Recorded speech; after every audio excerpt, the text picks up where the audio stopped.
there's an appetite for property. There's always buying for the right price. You see that magic, real magic.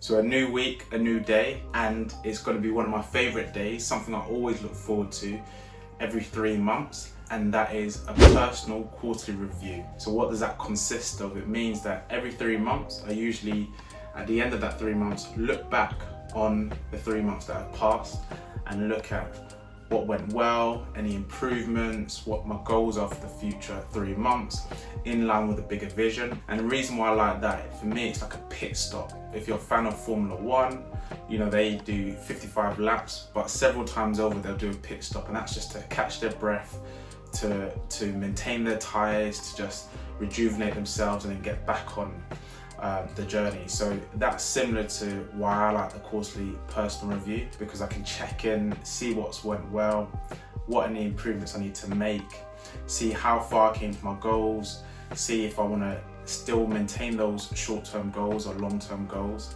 and literally just catch up on what went well. Sometimes when you're just doing and you're just in operational mode, you can actually not take the time to appreciate the achievements that you made, because you're just trying to achieve. And doing this 3-month quarterly review at a personal level just helps you just to take a step back, reflect on what went well, and see, actually I did very well here, and now let's move forward to achieving the key objectives for the next 3 months. I do it at a personal level, and I also do it at a company level, a group level. The group level has been completed. Now it's about me reviewing it at my level in conjunction to the company. And what's good about this is that it's not just about the financial element, the business element, it's about several elements around that. So it's about relationships, marriage, friendships, vocational activities, avocational activities, just several elements so that you can have a rounded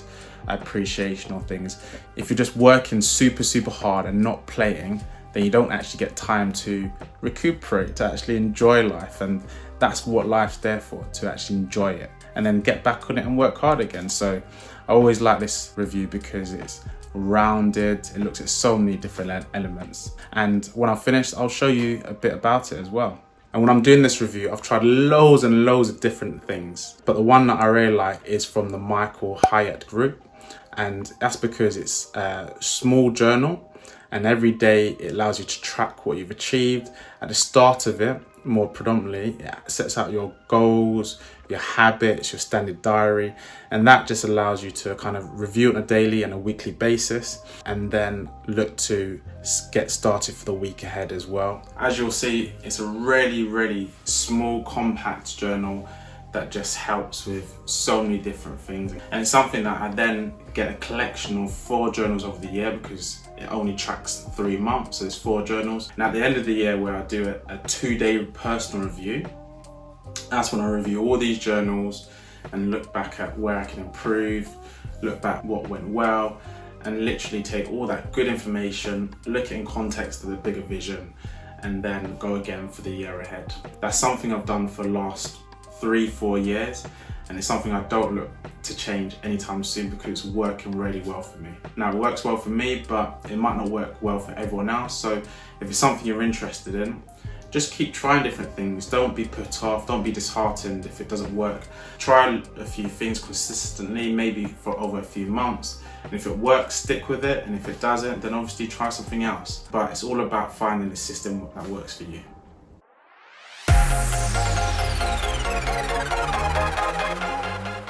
So just finished completing the quarterly personal development review, and that was excellent. Effectively only last 3 months of the year, so not as many objectives as usual. However, it's still pertinent, still going to be energizing for me to go and complete.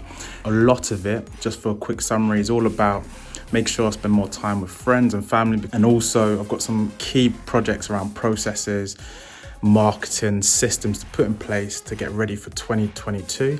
So a lot of the next 90 days, remaining 3 months, is just about focusing on getting the foundations, creating the framework to get ready for the year ahead. So I'm looking forward to that. I'm excited and raring to go. So one of the main topics in property right now, and one of the key questions everyone keeps asking themselves is it the right time to buy property? And there's a lot to consider there. And you know, it doesn't even matter what period you're in. I think that's a question that everyone asks. If you look at after the 2008 banking crisis, moving into 2009, 2010, where prices have been reduced in some areas by 30-40%. If you look in the areas where I predominantly invest and our investors do as well, in the North East, some properties went from being valued at 80,000 back then down to 35-40,000. So looking at 50-60% decrease. Huge. And the question back then was, is it still the right time to buy? Could prices keep going down? Is it going to be more of a challenge to get the financing? Answering that one question leads on to several other questions that any investor, new, mature or experienced, all ask. When we look to now, 2021, we've got rising inflation, we've got a shortage of properties on the market, we've got a significant demand and capacity for investors to buy, interest rates are low, the pool of buyers continues to increase, there's an appetite for property, there's an appetite for a lot of investment vehicles. And this all leads to the same question, should I invest? Where the market is at the moment, we've seen it for the properties that we're buying or the ones that we're sourcing for our investors, we've seen a significant amount of shortage in property supplies. So there's less leads, less inquiries that we've had. We've then seen a knock-on effect on reduced inventory to supply our investors. We've got maybe 5 to 6 investors every day calling us, is there another property, is there a property coming up? There was a property I viewed close to home as a prospective investment, as a HMO in the Midlands, and it was with an estate agent. It's been listed for 2 days, numerous viewings.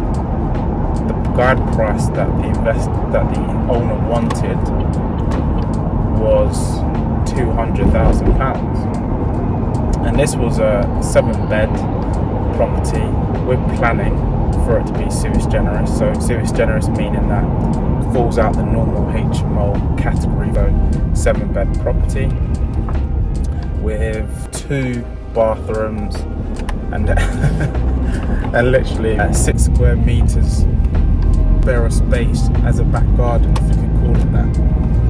Now this was in a decent location, but it needed a lot of work. It needed a huge amount of work. So you needed to rip it back to brick, plaster it, repaint it, furniture, new carpets in. The kitchen was very dated, so you need to upgrade that. The bathrooms reminded me of 1970s school changing rooms, so they needed to be ripped out and put in. And even before you start thinking about putting en suites, that's going to cost anywhere from 30 to 40,000 using the contractors I have, and that includes rewiring the property as well. So you're looking anywhere from 20 to 25,000 just for that before you even consider en suites. If you then include en suites, factor in a worst case scenario between £3,000 to £5,000 for each one. Because of the marketplace, 7 bedrooms, I like to go off a 2/3 to 1 ratio. So I was thinking of having 2 en suites and then 2 to 3 en suites, and the other 4 will share a bathroom. That's a good ratio of people sharing bathrooms. And on top of that, it needed roofing repairs too. So in the grand scheme of refurb, we're looking at close to around 40 to 45,000 pounds. I asked the estate agent, okay, can you ask your valuer what it would be valued at after the works? And they turned around an hour later, said the value came back with a value of 230. So it's a guide price of 200,000. After all that work going in, it's after spending 45,000, the property's only going to be worth 230. So you're down by 15,000. We're investors.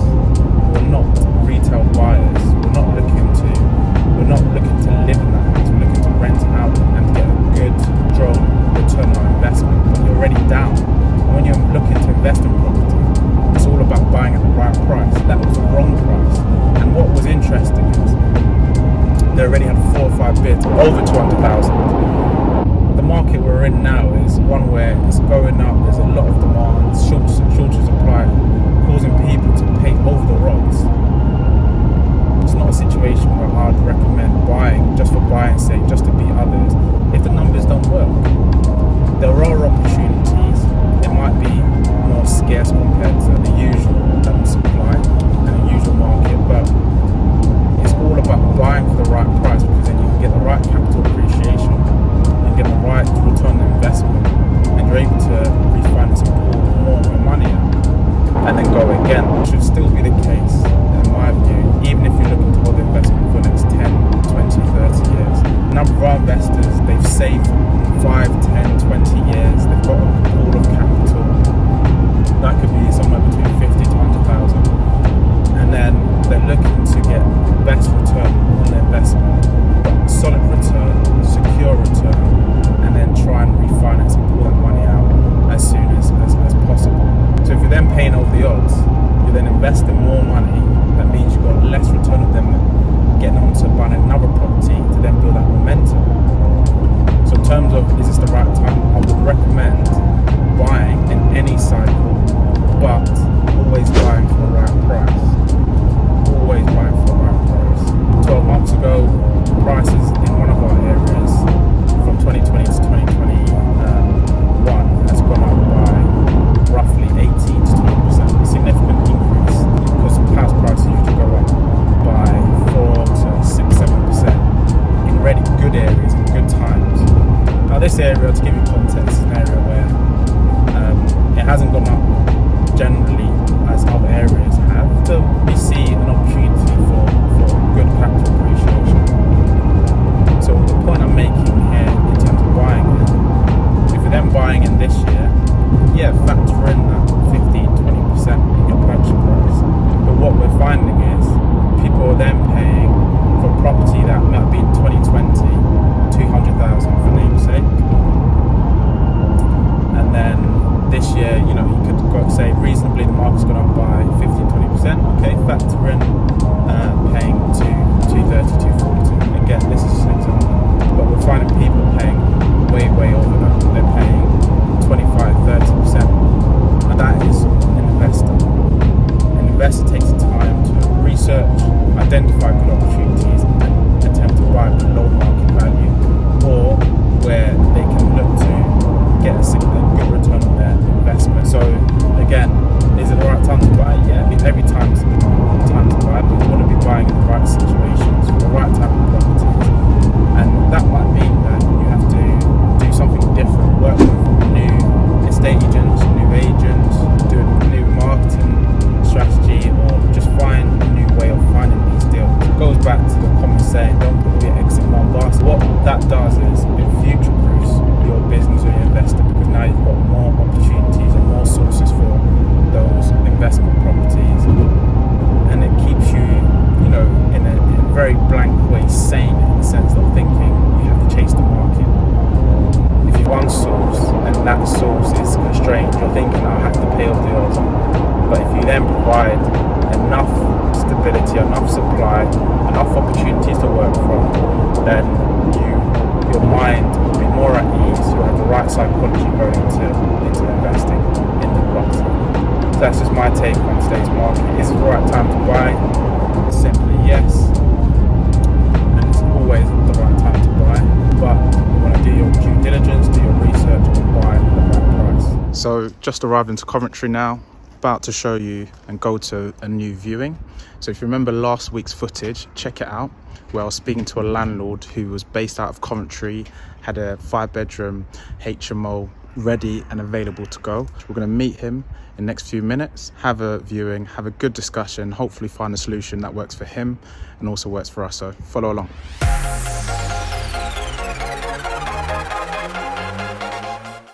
So I recorded this video whilst walking around with the landlord. I'll do a voiceover just to talk you through the property. So it's a nice low maintenance garden, not much to do. As we quickly look up, you can see it's a loft conversion. So it's one of those traditional Coronation Street 2-bed properties where it's been converted to a 5-bed. And this is the bathroom that is shared amongst 3 of the bedrooms because the other 2 are ensuite. As you can see, a nice modern open plan kitchen diner with all the white goods included, effectively ready to move in and start being used straight away. Just walking through the hallway, you can see it's got very nice flooring. Here's the ground floor bedroom, where it's already got its TV, double mattress, a built-in wardrobe, as well as a desk area. And that's how a lot of 2-beds have been converted, where there's 2 rooms in a loft, and then the front dining room or living room would have been converted into a bedroom. So we're going up the stairs now. And one of the great features of this property actually has sensor lighting, which is really cost effective. So when people aren't in the property, it turns off, because electricity can be a huge factor in the bills that you're paying. So it actually helps with that. This was one of the ensuite rooms on the middle floor. So this is what I consider room 2. Room 3, the front double, also had an ensuite too. This is just another angle of it. And here's the ensuite. Really nice decor, grey tiles, more of a wet room and shower room. Recently refurbished, I think 1 or 2 years before. And then we go up to loft, which has a really nice health and safety features with the banister. This is one of the loft rooms, again with a built-in wardrobe, the TV, the desk, etc. That was one of the key benefits of this property. It had a lot of furniture already in there, plus TV. And one of the great features was the Wi-Fi, interconnected throughout. So a really strong feature, especially now in today's modern world where a lot of people work from home. So we're now in the 5th and final room, one of the largest bedrooms in the property, a lot of light. So in summary, 5-bed property, 3 bathrooms, really good condition, with the ability to take on tenants from day one.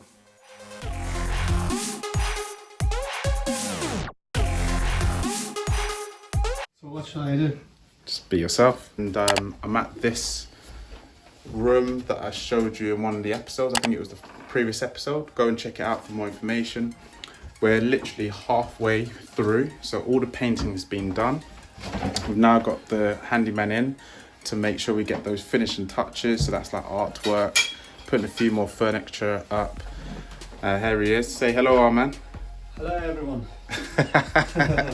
Yeah.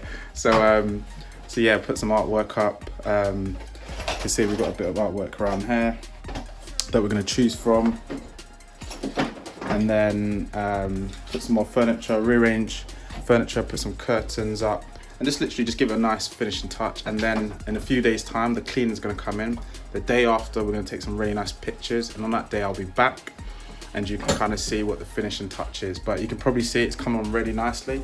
See all the green, and it really complements the earthy wood of the bed, and then also the current furniture. So sometimes you can do an upgrade on good effective budget. You don't need to spend thousands of £1,000. You spend a couple of hundred and really get to a nice standard that tenants are looking for. So follow the journey. You'll see that magic, real magic.